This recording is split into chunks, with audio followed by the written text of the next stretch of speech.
Hello there, this is Eric from Finley Truck and RV, and I'll be doing a video walkthrough on 3752P, the 2013 Fleetwood Storm. Coming around here to the entry door side. Over here is your main entry door to the camper. On the entry door, you have two locks. One is going to be a deadbolt lock, one is going to be a latch lock. You do have a manual awning that goes all the way across the top up here. You do have power steps that go into the camper. As soon as you open the door, the power steps will come out on their own.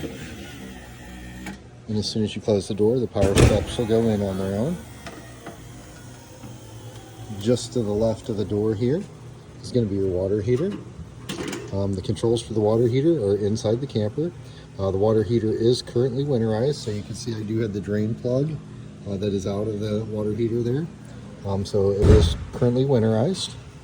This is a strictly propane water heater that is controlled with the switch just inside the entry door on the left-hand side.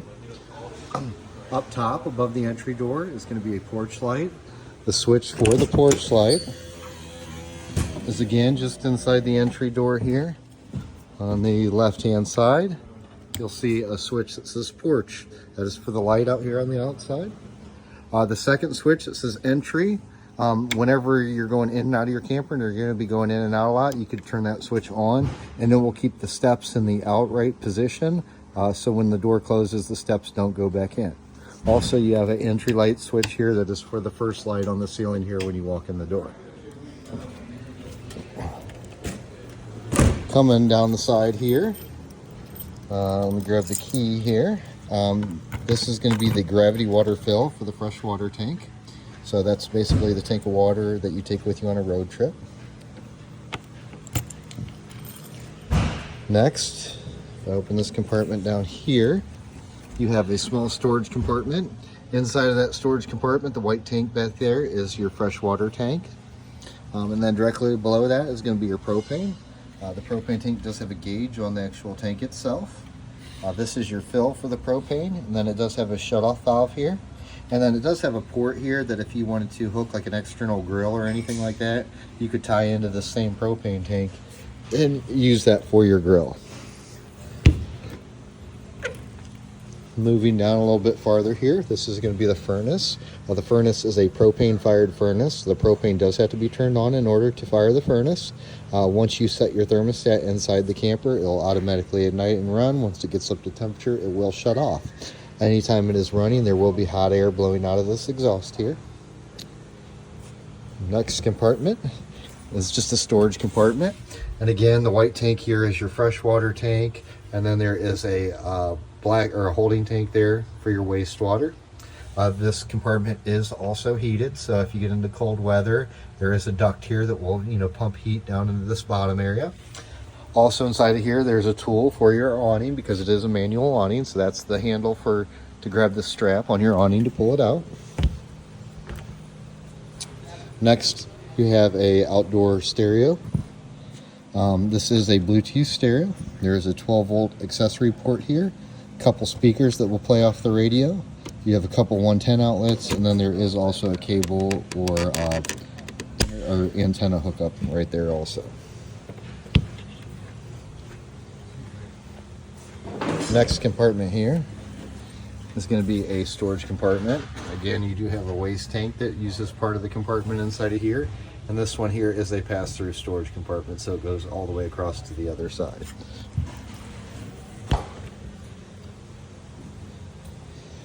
Last compartment on this side is going to be a large storage compartment.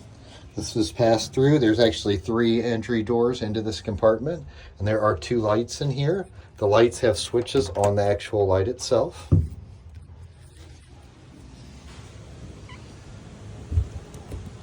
You do have bumper storage for your waste hose, so you can remove this cap and store your waste hose for your sewer inside of there.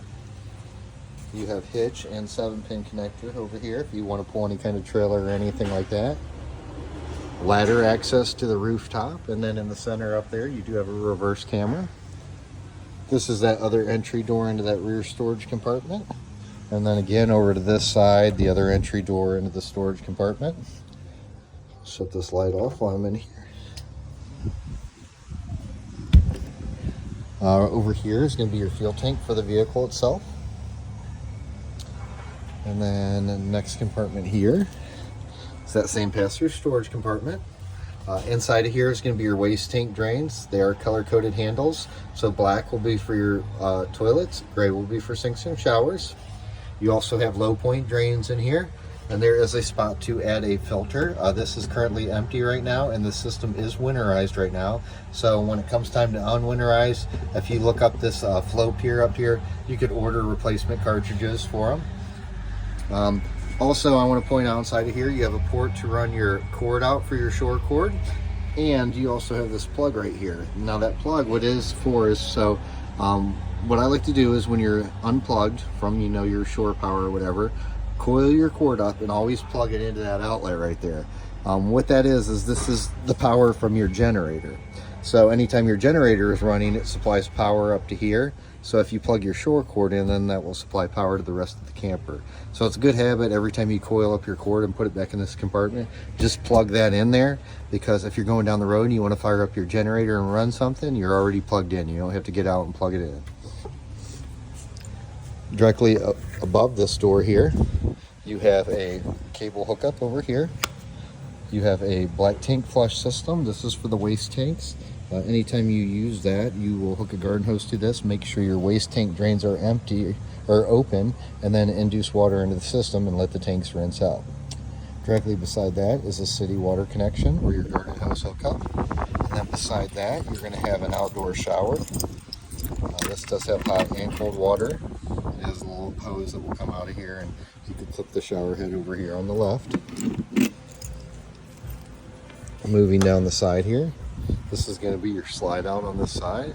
It does have a slide out awning on the top of it. As the slide out is extended, that awning will extend with the slide out.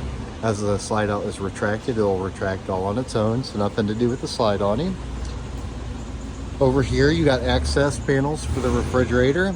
It works with ventilation, plus it also works on the service aspect. If there's ever an issue with your refrigerator, we could pop this cover off and look at modules instead of having to remove the whole refrigerator. You have your main exhaust pipe for the vehicle down here. Next, you have a small storage compartment. And then again, you have another storage compartment. Now in the storage compartment, you'll see that's your freshwater tank again. And over here, you're going to see a little valve with a red handle on it. That is your freshwater tank drain. Currently, whenever the valve is in line with the pipe, it's open. When the valve's turned, crossed with the pipe, it's closed. So currently right now it's open and all the water is drained out of that because this is winterized. This is storage, and this is actually underneath the dinette area here. So just storage in here, and as you can tell, there are seat belts underneath the dinette cushions. You have access to your generator out here. Fluids have been changed on the generator, so oil's been changed and the air filter's been checked. If you ever need to gain access to this, you're just going to turn these two levers right here to the side, pull out, and then lift up, and you can gain access to your fluids inside here. On your generator, this is going to be your engine oil fill and dipstick. There is a start-stop switch out here on this side. There's a little circuit breaker down here in the bottom that I always like to point out to people. And then you get your engine air filter over here on the left. Again, anytime you are running the generator, that cord in the back has to be plugged into that receptacle in the back. If that is not plugged in, it will not supply power to the coach. Over here, that's going to be the exhaust pipe for the generator. Inside this little door opening here, this is access to the hydraulic pump for the leveling system on this. This is a sealed unit, so it's really pretty much maintenance free unless you developed a leak or something. The fluid level should not change in this. Coming around to the front half up here, you'll have a key. And the main key to open up all these outside compartments, you're going to have a key here that's labeled CH751 right on the key. That's going to get you into all these outdoor compartments. I'll open up this door here. And this door will drop down and gain access into your underhood fluids and stuff. So down over here, you have your windshield washer reservoir. You have your power steering here. Engine air filter, which I did put a brand new air filter in it. Engine oil dipstick over here. Coming around here to the other side, you have your coolant reservoir. You have your engine battery, which this is a brand new engine battery inside of here. Also, the coach batteries in this camper have been replaced, so you have all new batteries in the whole camper. And then up in here, you have your transmission dipstick. So that basically just gains you access to a bunch of the fluids underneath your hood. That concludes my exterior part of this video. I will pick up with an interior part. Thank you.